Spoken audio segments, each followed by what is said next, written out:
Hello WhatsApp guys, সবাই কেমন আছেন? আশা করি সবাই ভালো আছেন। তো দেখতে পারতেছেন আমাদের এলাকায় অনেক পানি হয়ে গেছে। তো এটা শেরপুর জেলা জিনেগাতি থানা উত্তর ধানসাইল। ভাই দেখতেই পারতেছেন তো আমাদের বাড়িঘর সব তলায় গেছে। এখন আমরা কি করবো কিছু বুঝতে পারতেছি না। এটা হলো আমাদের বাড়ির আগে না, তো আমি এই যে এখানে দেখতে পারতেছেন আমি এখন আছি আমাদের ঘরে, আর আমি ঘরে থেকে বাইরে ভিডিও করতেছি। চলেন এখন আমরা দেখাবো আপনাদের সামনে কি আছে আর না আছে দেখাচ্ছি। এখানে এখন আছি আমাদের বাসায়, এই যে আপনারা দেখতে পারতেছেন আমি পানি দেখুন হেঁটে যাচ্ছি। ভাই আজকে হঠাৎ করে তো যে পানি আসবে আমরা তো বুঝতেই পারিনি। তো সকাল উঠে দেখি ভাই অনেক পানি হয়ে গেছে, অনেকে দেখুন সাইড হচ্ছে একটা পুকুর, আর পুকুরে ভাই এত পরিমাণে পানি হয়েছে ভাই, পুকুরটাতে অনেক মাছ ছিল, বড় বড় মাছ ছিল, সেগুলো সব করে চলে গিয়েছে। এখন যাবো আমাদের মামাদের বাসায়। এ দেখুন আমাদের মামাদের বাসা তলিয়ে গেছে। এখন আমরা কি করবো কোনো কিছু বুঝতে পারতাছি না।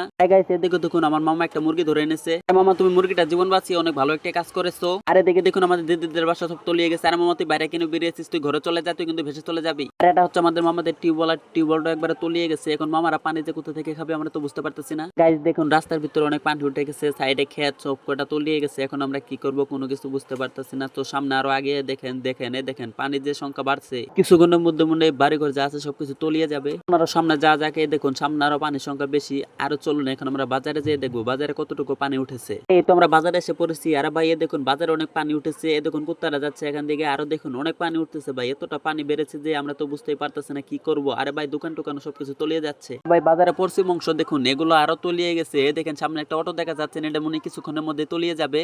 পানির সংখ্যা অনেক বেড়ে যাচ্ছে। ইন্ডিয়ার বানমুনে ছেড়ে দিয়েছে তার কারণে এত পানি, কারণ আমাদের বাংলাদেশে আমাদের এলাকায় এত পানি হয় না।